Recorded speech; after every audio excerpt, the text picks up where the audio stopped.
Hey guys, so let's talk about the F word, failure. An action or consequence that so many fear, yet without it, we wouldn't experience much of life at all. Life would be dull without it. And I'm sure you've heard before that you should be leaning into failure. And on paper, it makes sense as to why you should. But why is it so damn hard to get comfortable with? Why do we subconsciously avoid it at all costs? And what can we do about it? I believe our ability to manage our emotions plays a big part in our aversion to failure, and also the risk of disappointment, which I covered in my last video. We all have a built-in fight and flight response to fear, and it is through all our experiences in life that we learn what to fear and what not to fear. Our emotion regulation, or emotional management system, as I like to call it, is formed when we are young. We adopt the same attitudes and behaviours of our parents and peers when we are growing up too. And so I don't believe any of this is set in stone, but it can be a long time forming and solidifying before we take a look at it later on to change it or work around it. And we have to bring compassion, understanding and patience to the table when we try and pick it apart. Now, I'm not going to go too deep on this video as that's not what you came here for. You want to know how to stop fearing failure and essentially get out of your own way. So let's start with your story. We tell ourselves stories all the time, sometimes new ones, but most of the time we are running the same script over and over again, for better or for worse. And the story you are telling yourself determines the way you are living your life, and it tells you how you should respond to people or events or situations.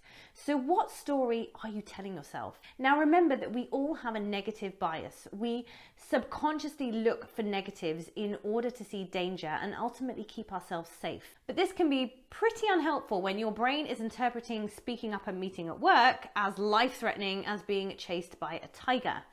And it's your brain's rather prehistoric responses that are determining your state in any given situation.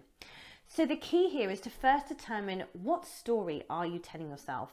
Ask yourself whether it paralyzes or mobilizes you, and become aware of your negative thinking bias and work to reframe that story to mobilize instead of paralyze you.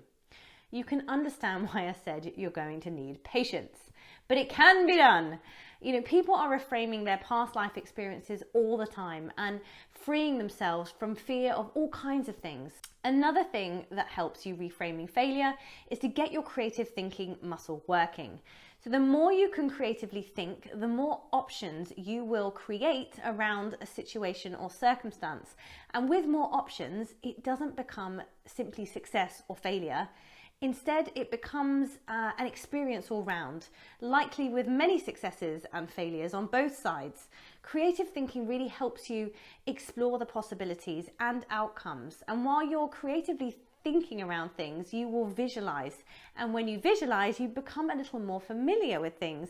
And as we fear the unknown, familiarity can actually be a great help. Both these exercises of reframing support you in relinking your pain and pleasure by changing your perception of things and how you view the world and everything in it. It will take some time, but it will be worth it, and the rewards will be great as you will have much better life experiences and gain a higher level of personal growth. You cannot grow in your comfort zone. Sure, it's a comfortable place, but that's only for a while, because staying in your comfort zone too long actually becomes quite painful as you begin to get yourself stuck there. Although sometimes being stuck is what you need in order to change. And I know this all too well. When being stuck for so long becomes completely unbearable, the pain can push you into change, because change will not happen until the desire for change is greater than the desire to remain the same.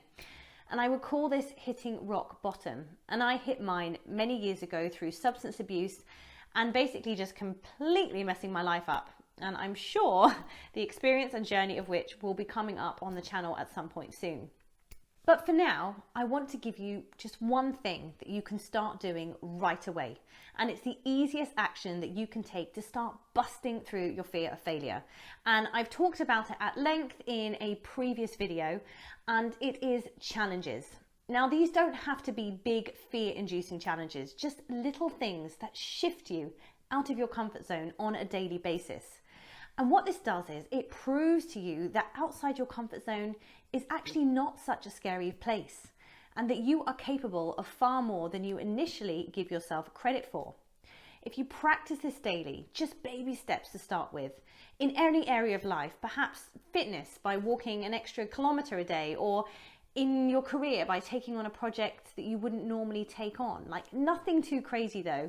Just remember, baby steps. You are creating the habit of risking failure to something you don't normally do, and building a healthier response to new things and challenges.